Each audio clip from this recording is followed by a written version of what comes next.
If you should travel to the island of Sodor, you'll hear booming whistles and wheels pounding the rails as the steam engines go about their work. If you listen closely, however, you'll hear another noise. From a faraway part of the island, the drone of snorting machines and scraping steel dances in the air. These are the sounds of the ironworks. Arry and Bert seldom venture outside the ironworks. Their yard is littered with scrap, which they spend their days shunting to the smelter's shed. Lately, there seemed to be more to melt down than ever. The Diesels enjoyed their grim work, but it was evident they needed help. One evening, Arry and Bert were resting when a familiar horn cut through the air. Diesel slunk into the yard, a train of scrap in tow. Well, well, well, smirked Arry. If it isn't Mr. Revolutionary himself. Come to take the weight off our buffers, eh? If I must, grunted Diesel, though I should be out taking work from those rotten steam engines on the main line, not tucked away here. I'll bet, teased Arry. Well, we'd love to be dazzled by your greatness. Take your train to the shed, and we'll get started. Mind yourself round here, Bert muttered. Strange goings-on lately. Bert was trying to be helpful, but he'd made the mistake of giving Diesel an inch. Later, Bert was moving trucks into the smelter's shed. Fog had descended on the yard, and he had to move slowly. Suddenly, there was a bump, and a line of trucks went rolling past him, with no engine, as they raced into the mist. Boom! Diesel appeared, cackling with delight. "Are you quite done?" snapped Bert. Diesel was taken aback. "You're meant to be helping us. Don't know why you bothered to come. Arry and I can do this ourselves." Diesel fumed off without a word. Can't rely on tired old tricks. I need a new way to scare them, he thought. The echoes of the smelting sheds faded as Diesel ventured further into the sidings. The night wind blew through the frames of the old cars and engines, which sat languishing under years of rust. Filth, muttered Diesel, though perhaps they have some use. Now, which one to scare them with? Plenty to chew. Ooh! Diesel had been so lost in thought, he didn't notice what sat at the end of his line. A huge tender engine. Watch where you're going, you... Diesel stopped short.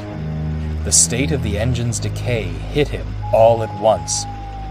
Its side rods had been ripped off, and patches of corrosion riddled its boiler. Though its smokebox door was missing, it seemed to be staring at him. Silly me, chuckled Diesel, getting spooked by this wreck. And that's when it hit him. Spooked? Yes, it's perfect. This'll get them.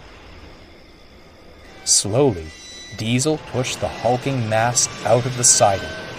It creaked and rocked along the rails, as if it might collapse at a moment's notice. Diesel didn't care. He was eager to spook the twins. Let's see them keep their nerve when this comes creeping up behind them.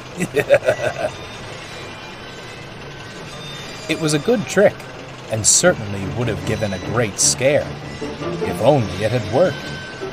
Diesel slowed down, but the engine didn't. Its old coupling snapped, and any brakes it once had were long since disintegrated. Diesel watched in horror. It shot past Arry and Bert, disappeared into the smelting shed, and... crash! All was silent, but not for long. The foreman came stomping and cursing out of the shed. "What the devil do you think you're playing at? he shouted at Diesel. "I've half a mind to drag you in here and scrap you myself for that little stunt." Diesel went pale. "You take that iron beast back where you found it this instant, and you can stay with it, unless you plan on smartening up." Speechless, Diesel rolled into the shed. The engine was still, its front nestled against the buffers at the end of the line. The red glow of molten steel flashed across its old boiler. I sleep. Diesel froze. "Who's there?" Disturbed. I sleep. "Very funny, you two. Truly terrifying," Diesel grunted. He looked back. Arry and Bert were nowhere to be seen. It was just him and the engine. With more care than he usually took, Diesel pulled the engine from the shed.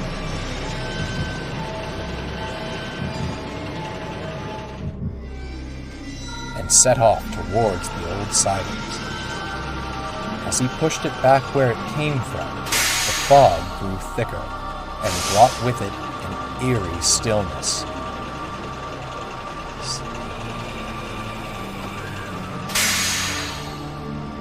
The yard lights began to flicker.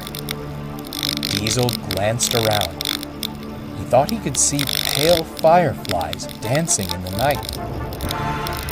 Suddenly, the lights cut out. The fireflies grew brighter, revealing dark shapes behind them. Diesel squinted, and that's when it hit him.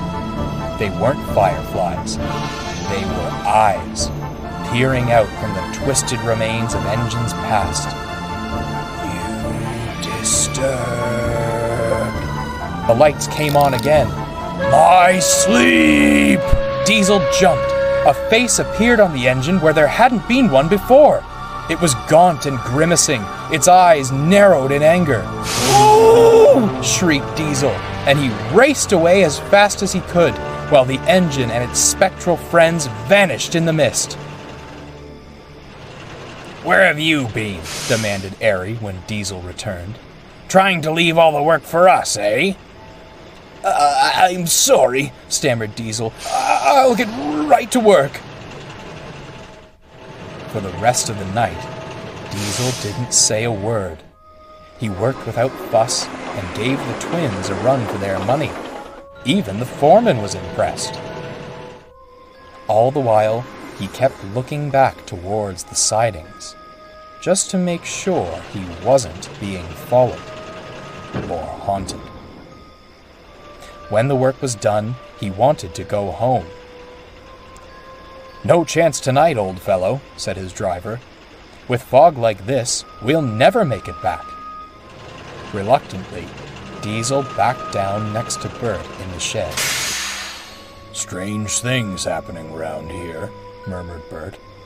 "Oh, yes, very strange things." The twins fell asleep, but Diesel stayed awake. It must have all been the fog," he thought. "Yes, that's it. That's the last time I let those ironworks imbeciles fool me. I'll bet this was all their doing. Oh, let them wait. I'll get them one of these days." With that, Diesel fell asleep, having assured himself the old engine and its ghostly companions were all in his mind. Or were they?